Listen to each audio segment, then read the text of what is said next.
when we talk about learning environments and setting up the learning environment, we need to think about our learning centers. We've talked about this before.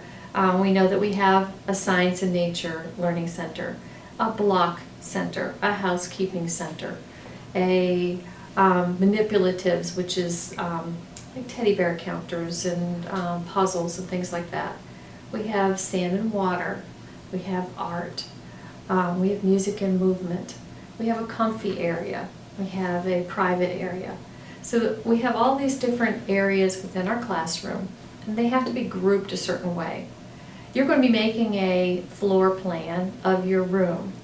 Now, why is a floor plan important? Why is it important for you to have your classroom set up appropriately?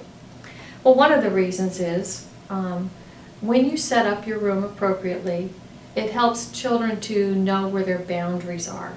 And when they know where their boundaries are, it helps them behave better.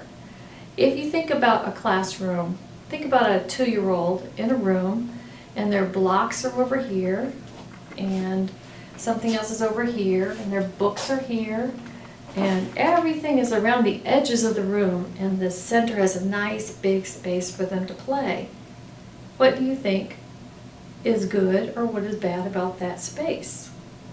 Well, if you've had a 2-year-old in a room like that, you'll know that they like to throw things, and you know that they like to roll things, and you know that they like to run. And if everything is placed out around the edges, which seems very organized, very neat, it won't be for long. Children like to bring things out. So when you have boundaries around things like shelves and things like that, it may seem cluttered, but it lets children know that this is the area where we keep blocks. This is the area where we keep books. And it helps keep your room neater. It helps children to get along better so that they're not fighting over space. They know where the space boundaries are.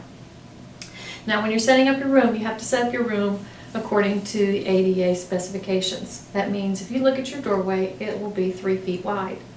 And the reason why is so that a wheelchair can fit through. Your aisles need to be that wide too. If you have a child in a wheelchair, whether or not you have a child in a wheelchair, you need to have aisles that wide, because you never know if you're going to have a child or an adult come in a wheelchair. And so those aisles need to be 3 feet wide. You need to put noisy areas with noisy areas. Blocks are noisy, music and movement are noisy, housekeeping are noisy. Blocks and housekeeping require at least 50 square feet of space per center. That's 100 square feet of space for total between the blocks and the housekeeping.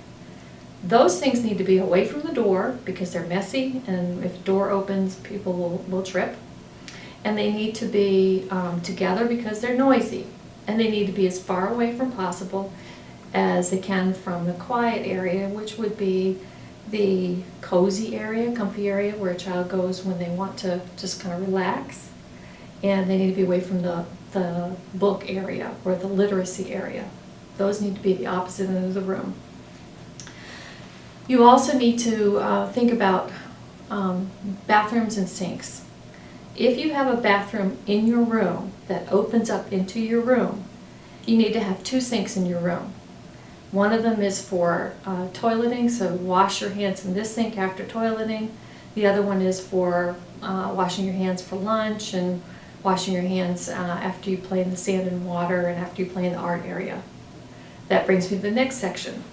Your art area and your sand and water area need to be near the sink, because obviously if a child is painting and their hands are covered with paint, you don't want them walking from one end of the room to the other with their hands filled with paint and touching everything along the way. You want them to be able to go directly to the sink.